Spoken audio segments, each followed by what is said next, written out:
Hi, welcome back to Burbex, Brin's Urban Exploration. We are here in Croatia. We've been sailing around in the Adriatic Sea, that's part of the Mediterranean Ocean, and we're here on one of 2,000 of the islands which are part of Croatia. This island is called What's this island called? Let me check. This place is called Grepastica.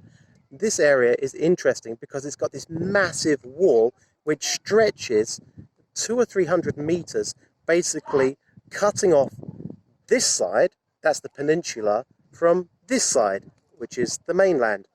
And you might think that's a little bit strange. We're going to take a look at it and explain some of the history of this wall. Let's go.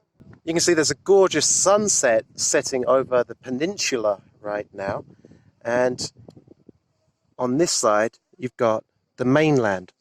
In the 15th century, the Turkish were trying to invade this area, and they tried to invade through this area in the peninsula. The peninsula stretches like 2 or 3 kilometers that way. Now, the people who lived here at the time, they abandoned this village that was here traditionally. The people who lived in this village were actually quite rich, and they had an idea. Let's build a wall to keep the Turks from spreading from the peninsula into the mainland. And the mainland you can see on that side. And so they built this wall. And this wall is about 200 or 300 meters, and it stretches from that side of the peninsula to the other side. And as you can see, even though it's 500 or 600 years old now, it's actually in pretty amazing condition. And I've been walking along it. It's very, very dangerous up here, though. Be careful when you do urban exploration. Later, when the Turks weren't so much of a threat, when people were sick, when people had leprosy. Leprosy, remember, it's a horrible disease when like bits of your body fall off, and it's very, very contagious. You can catch it from touching it. So this side, remember the peninsula, they put all the lepers in this side of the peninsula. So you can think that this was actually a leper colony as well, which is pretty nasty. You can see Captain Tony down there. Tony is Nightbird's dad, and he's been sailing us around this area. I've been a little bit seasick. I'm still finding my sea legs. But let's walk along the remains of this wall a little bit and see what we can see. It's such a beautiful view here. It's a perfect evening for this.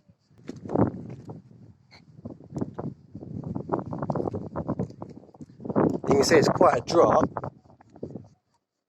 It's 6 or 7 meters down to the bottom there, and you can see that little blue boat. That's the Rolimi, and that's the boat that we've been sailing around on.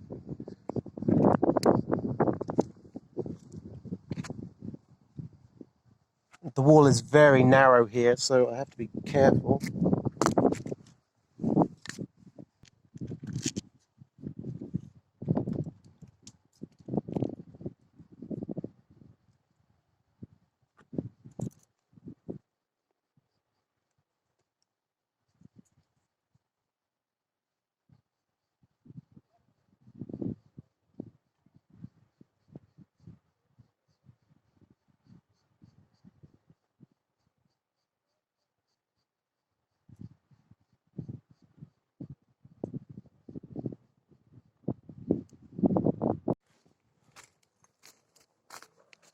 The wall is in surprisingly good condition, but there's actually areas at the end where locals have actually come and taken away bricks from the wall.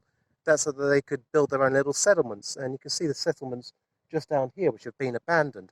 Captain Tony is keeping a close eye on me just now because he gave me a shot of Slivovitz.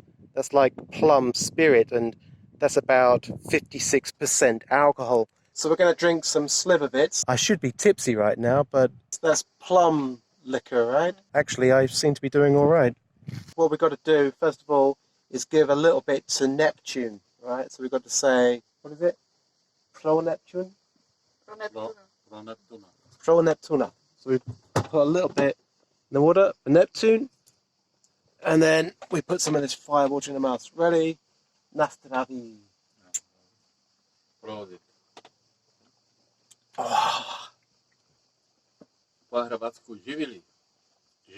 Živeli. Croatian.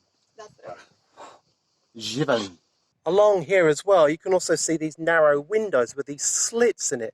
And you might think that's a little bit strange. The purpose of that is that an archer, you know, with a longbow could actually shoot through that without getting hit from the other side. It's a very practical design. In British castles, you see a cross like that, which is a little bit of a better design, I suppose. I think Captain Tony's looking a little bit anxious about me right now.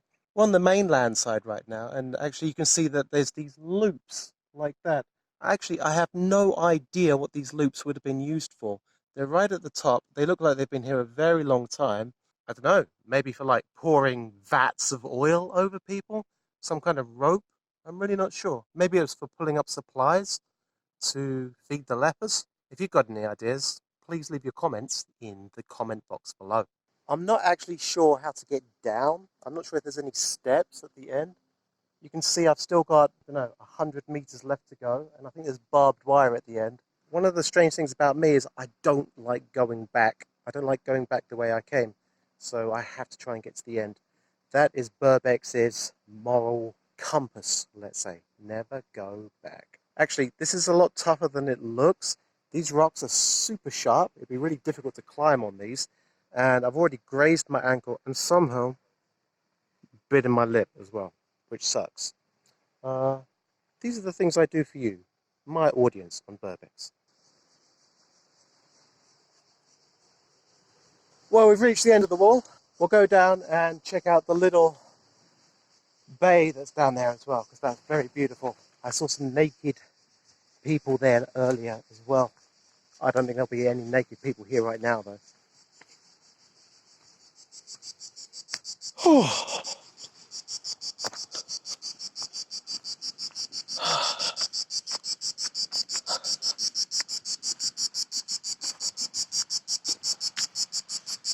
You can hear all the cicadas in the trees. It sounds amazing. Okay, we're going back to the boat now. Captain Tony, he's going to catch us some fish. Hopefully we're going to have a good meal on the boat. If you like this video, don't forget to hit like and be sure to subscribe for great new videos from Burbex, Brin's Urban Exploration every week. Let's go.